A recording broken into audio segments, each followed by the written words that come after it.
ડોરે દ્વારકા મધી બાપડે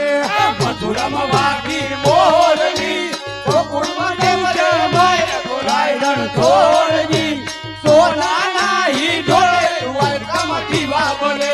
મથુરામાં વાગી મોરલી ગોકુળમાં કેમ રે વાયર ગુડાઈ રણ છોડજી હોનાના એવા હોનાના હી ડોરે દ્વારકા મધી બાપડે મથુરામાં વાગી મોરલી ગોકુળમાં કેમ રે માય ગોરાઈ રણ છોડજી સોનાના હી ઢોળે દ્વારકામાંથી વાગલે